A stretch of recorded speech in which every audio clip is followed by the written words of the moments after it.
Ancient golden helmet recovered after dramatic Dutch museum heist. A priceless 2500-year-old golden helmet, one of Romania's most treasured historical artifacts, has finally been recovered more than a year after it was stolen in a daring raid on the Drents Museum. Now let's dive deeper and explore every layer of this story on our AI Have you podcast. ever thought about how a priceless, solid gold artifact can survive the rise and fall of entire empires, burying itself deep in the soil for 2,500 years? Only to just be blown to pieces in a fraction of a second. Exactly. Blown to pieces in a quiet European suburb, of all places.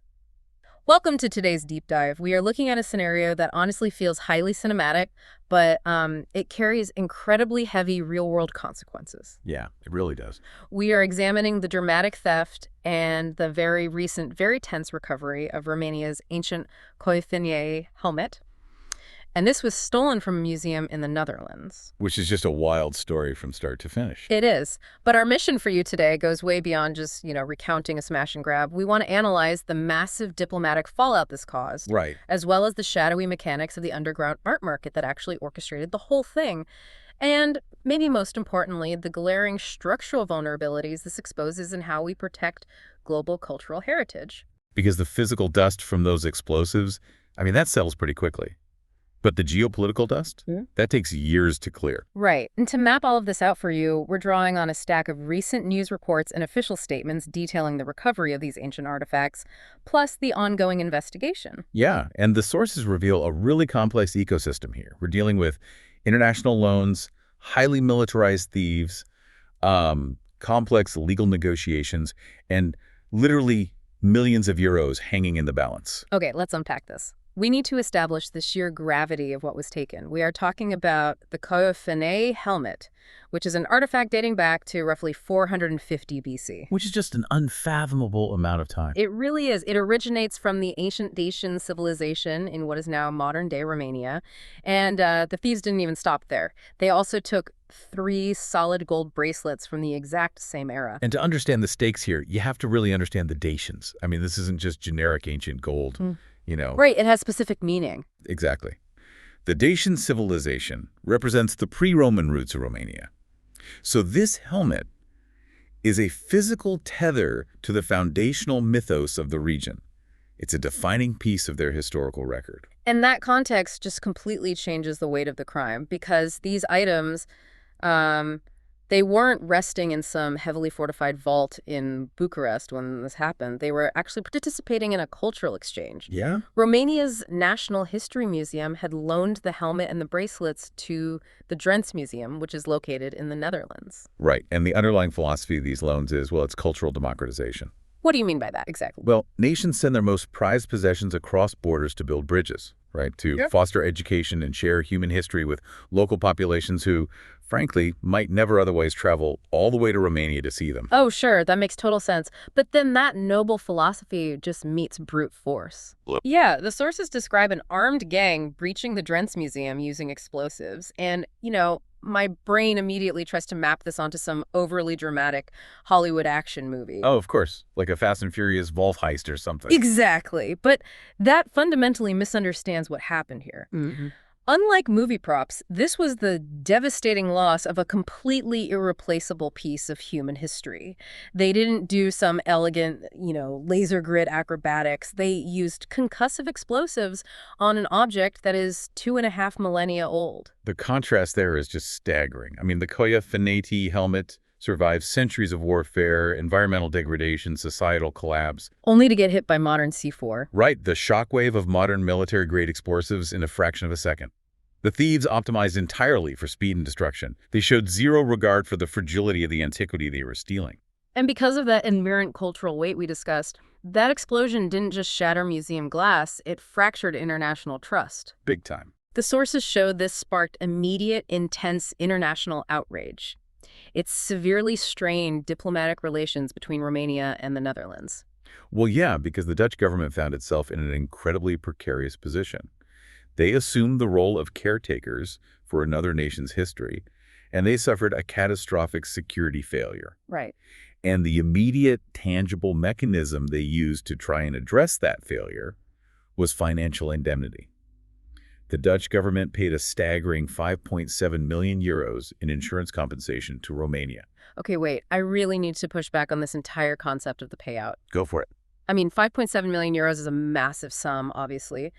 But how does an insurance payout actually function here? You can't just take that check, go to an ancient history supplier, and purchase a replacement Dacian helmet. No, you definitely cannot. We just established this is an irreplaceable symbol of national identity, so reimbursing a nation for its soul just feels, I don't know, bureaucratically absurd. What's fascinating here is the immense tension between the desire to share cultural heritage internationally and the severe national trauma that occurs when those items are lost on foreign soil. Yeah, trauma is the right word for it. From a purely cultural standpoint, you are entirely correct. The loss is incalculable. But from an administrative standpoint, insurance is the only functional safety net that allows international loans to happen in the first place. I guess that's true. If they couldn't underwrite the risk, nothing would ever leave its home country. Exactly. The 5.7 million is just a flawed, modern tool attempting to quantify the unquantifiable. It's just wild. We are forcing an ancient, priceless symbol through a modern financial spreadsheet just to keep the museum ecosystem moving. And that friction became the epicenter of the fallout. And, that trauma resulted in a very real human cost back in Romania, too. Oh, right. Ernest Oberlander Tarnovianu. Yes. He was the head of the National History Museum in Bucharest at the time, and he faced this brutal wave of public and political criticism because he was the executive who ultimately authorized the loan. Yeah, he let the helmet leave the country. And the political machinery required a consequence. So he lost his job shortly after the incident. Wow. He essentially became the bureaucratic casualty of the explosive breach. Which is tragic, because reading his subsequent statements regarding the artifact, you can really feel the immense gravity of the situation. Oh, absolutely. He referred to the helmet as a, quote, unique item in European and global cultural heritage. He didn't focus on the gold weight or the insurance appraisal at all. He emphasized it as a powerful symbol of Dacian identity. And his reaction just perfectly illustrates that disconnect between the 5.7 million euro payout and the reality on the ground. I mean, for the Romanian people, their history was essentially held hostage. Right. The pressure to recover the artifacts wasn't driven by some desire to recoup financial losses. It was a desperate need to restore a severed piece of their national narrative. Which brings us to the agonizing recovery process. Because this wasn't a case that just quietly gathered dust in a police file somewhere. The sheer existential pressure triggered this relentless, year-long, multinational investigation. The authorities simply could not allow this to become a cold case. And after more than a year of dead ends, the breakthrough finally occurred. But the mechanics of the recovery were highly unconventional. Yeah, here's where it gets really interesting. The authorities didn't execute a cinematic SWAT raid on a hidden bunker. Nope. The reports indicate the artifacts were actually recovered through negotiations involving lawyers. Yeah, lawyers. And these lawyers were representing 3 suspects, 2 men in their 30s and one 21-year-old who are going to stand trial later this month.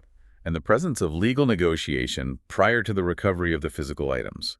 That tells us a tremendous amount about the nature of the crime. Okay, I have to admit, the sheer mechanics of this confuse me. Like, let's say you are the criminal with the explosives. You steal a highly recognizable, famous, 2,500-year-old golden helmet.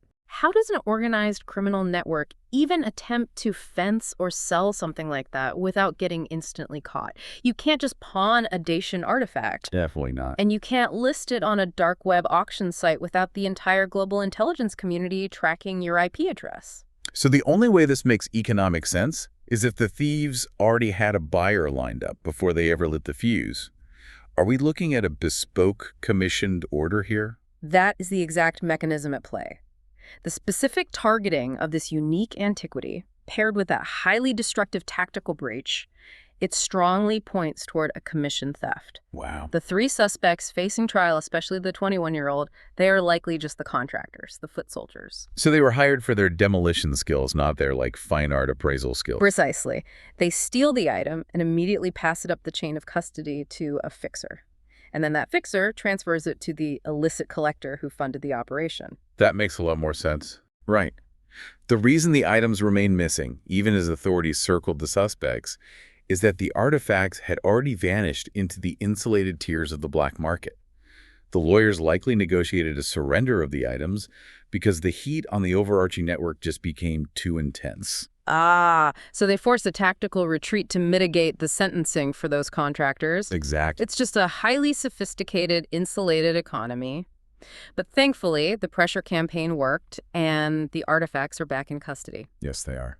And the sources paint a very intense picture of their current state. They are no longer sitting in standard display cases. They are now guarded by armed police officers behind heavily reinforced glass. Yeah, authorities are demonstrating that the security posture has fundamentally shifted from preservation to active defense. Yeah. And we do have some encouraging data on the physical state of the artifacts themselves. Yeah, according to Robert Van Lang, who evaluated the recovered items, the helmet suffered minor damage from the explosive shockwave, but it is fully restorable. Which is a huge relief. And 2 of the gold bracelets were actually recovered in perfect condition. And this is a big, but there is a glaring, lingering mystery here. 3 bracelets were taken during the heist. Right. Only 2 came back through the negotiations, meaning one of the solid gold bracelets remains entirely missing. Which tells us the network hasn't been fully dismantled. A fragment of that 450 BC heritage remains circulating in the criminal underworld. It's a pretty bleak indicator that the illicit demand for these objects is still very, very active. And that forces us to examine the broader environment. While we've been incredibly focused on the Dacian artifacts and this specific explosive heist, the Drents Museum wasn't an isolated target. Not at all. The reporting indicates this is part of a deliberate, escalating pattern. If we connect this to the bigger picture, we're observing a systemic exploit within the global cultural sector. This incident highlights a growing trend of art thefts, specifically targeting smaller museums in the Netherlands. Right. The sources list some prominent examples to back this up. Like, in 2024, an organized crew targeted a smaller Dutch museum for a collection of Andy Warhol works. Yes. And prior to that, a priceless painting by the Dutch master Frans Hals vanished under really similar circumstances. These aren't crimes of opportunity, they are methodical campaigns. Yeah, absolutely are. Yeah. Because smaller cultural institutions, they face extreme challenges. They're increasingly hosting major international exhibits because they want to drive community engagement and elevate their institutional profile. So what does this all mean? Structurally, it's like a quiet, local branch library suddenly being tasked with guarding the gold reserves of Fort Knox. That is a perfect analogy. Right. These smaller museums might have world-class climate control or laser sensors to stop someone from touching a canvas, but fundamentally, their outer walls and physical infrastructure just cannot withstand brute force kinetic attacks from militarized gangs. And that is the exact vulnerability organized crime networks are mapping out. The major national museums in capital cities, those are hardened targets. They possess the architecture and the budgets for military-grade physical security. Yeah, you aren't blowing a hole in the Louvre. Exactly. So the illicit networks look for the path of least resistance. They wait patiently until these priceless portable items go on tour to regional venues. The security at a smaller museum, while perfectly adequate for daily operations, becomes catastrophically mismatched against synchronized explosives. It's a systemic loophole in the modern mandate to share global art. But despite the bleakness of those vulnerabilities, the sources do highlight a profound emotional resolution for the primary victims in this specific narrative. Yeah, for Romania, the recovery is just a monumental victory. The statements from the Romanian officials, they are completely stripped of that standard bureaucratic distance. You can genuinely read the relief in their words. Oh, for sure. Romanian prosecutor Daniela Buriana called the recovery a, quote, long-awaited result, which feels like a huge understatement given the diplomatic tightrope they've been walking. And okay. And her colleague, prosecutor Rarea Petrustan, heavily highlighted the emotional and cultural impact of the theft. He really acknowledged the deep psychological toll it took on the nation. He also made a deliberate point to praise the persistence and the extensive cooperation of the Dutch investigators. Which really speaks to the mending of those fractured diplomatic relations. The Dutch authorities presided over the loss, but they also dedicated massive, sustained resources over the course of a year to force that underground network to surrender the items. It is a remarkable case study in international law enforcement cooperation, and now the narrative shifts from investigation to repatriation. Romanian officials are actively preparing for the emotional return of their ancient heritage. It's going to be an incredibly potent moment when that foundational symbol of Dacian identity is finally restored to its rightful place on Romanian soil. The cultural wound is being closed. However, this raises an important question, or rather, it leaves us with 2 incredibly complex loose threads. Okay, let's hear them. First, the administrative nightmare. What happens to that 5.7 million euro insurance compensation now that the items are recovered? The Dutch government paid Romania for a total permanent loss. Oh, right. So now that the helmet and 2 bracelets have resurfaced, the legal and financial mechanisms to untangle that unprecedented transaction, it's going to be labyrinthine. You definitely don't just wire nearly 6 million euros back and forth without triggering massive audits and renegotiations of liability. Exactly. And furthermore, the second thread is much darker, whereas the third, missing bracelet, Yeah. as long as that piece remains unaccounted for, the heist was partially successful, and the illicit market retains its prize. The story really isn't fully concluded. And, as you process all of these elements, the ancient gold surviving empires only to meet modern explosives, the highly insulated shadow economy of commission theft, and the severe structural vulnerabilities of regional institutions, it leaves us with a highly troubling thought to explore on our own. The tension between security and access. Exactly. We've established how methodical criminal networks are at exploiting the vulnerabilities of smaller museums. So if these targeted heists make it fundamentally too dangerous and too expensive for smaller museums to borrow international artifacts, are we heading toward a future where our shared ancient history is locked away exclusively in a few heavily militarized mega museums? Which is a depressing thought. It is. And if so, does protecting the past mean permanently depriving local communities of ever standing face-to-face with it? It's the ultimate paradox of preservation. To keep history perfectly safe, we might have to make it entirely inaccessible to the public it belongs to. It's a heavy, complex thought to end on, but a vital one to consider next time you walk through those quiet, hushed museum doors. Thank you for joining us as we unpacked this incredible intersection of ancient history and modern crime. We'll catch you on the next deep dive. Okay, one question for you. What does the recovery of 2,500-year-old Cotofinestic golden helmet after the Dren's museum heist reveal about the growing risk faced by priceless cultural artifacts when they are loaned internationally for exhibition? Don't forget to comment it. Thanks.